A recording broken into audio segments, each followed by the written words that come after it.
Магнитогорский «Металлург» выиграл у московского ЦСКА в гостевом матче регулярного чемпионата континентальной хоккейной лиги. Встреча завершилась со счетом 4-2. В составе победителей отличились Андрей Нестрашил, Николай Прохоркин, Игорь Шверев и Тайлер Бек. У армейцев шайбы забросили Брэндон Лейпциг и Павел Карнаухов. «Металлург» занимает второе место в таблице Восточной конференции, набрав 12 очков. ЦСКА идет вторым на Западе, имея в активе 11 пунктов. В следующем матче магнитогорцы дома примут Салават Юлаев, а армейцы на своем льду сыграют с Северсталью.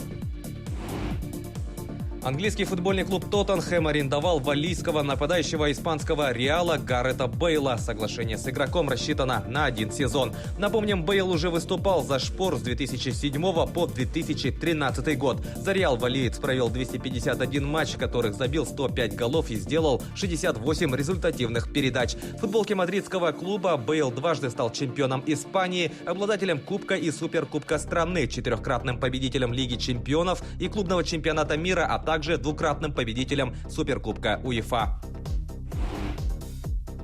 Российский боксер Мурат Гасиев проведет первый поединок после возвращения на ринг в конце осени в России. Имя соперника пока неизвестно. Гасиев в последний раз провел официальный бой в 2018 году, когда проиграл решением судьи украинцу Александру Усику в финале Всемирной боксерской суперсерии. После этого россиянин не принимал участия в боях из-за травм, а также проблем с организацией тренировочного лагеря. В данный момент на счету 26-летнего бывшего чемпиона мира по версиям IBF и WBA 26 побед, 19 из которых он одержал нокаутом и одно поражение.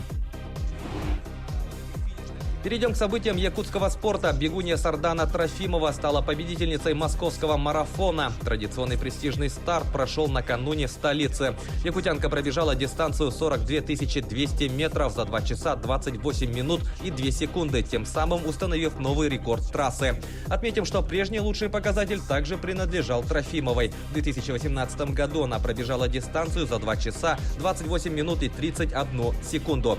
Напомним, Сардана является мастером спорта международного класса. В ее активе множество побед на республиканских и всероссийских стартах, в том числе 3 золотые медали чемпионата России по марафону. Якутяне одержали победы на турнире по ММА UFC Selection 3. Соревнования, участие в которых приняли 90 спортсменов, прошли в Москве. Якутию представили 3 бойца, выступавшие в наилегчайшей весовой категории. Владислав Сафронов выиграл у Талибжона Чудзода из Таджикистана. Алексей Прокопьев оказался сильнее Абдулахада Дадулова, который также представлял Таджикистан. Еще один якутянин Александр Горохов одержал победу над дагестанцем Магомедом Исмаиловым. Игроки детской футбольной команды «Заря» 2011 года рождения стали бронзовыми призерами турнира, прошедшего в рамках учебно-тренировочных сборов под названием «Анапа. Мяч и шляпа». Участниками соревнований стали 16 команд из разных регионов страны. Якутяне уверенно преодолели групповой этап, одержав 2 победы в 3 встречах. Во втором раунде турнира они выиграли 1 матч при 2 поражениях, став бронзовыми призерами соревнований. Отметим, что футболист «Зари» Дмитрий Седалищев был признан судейской коллегией лучшим игроком. Таковы главные спортивные новости к этому часу. Занимайтесь спортом и будьте здоровы!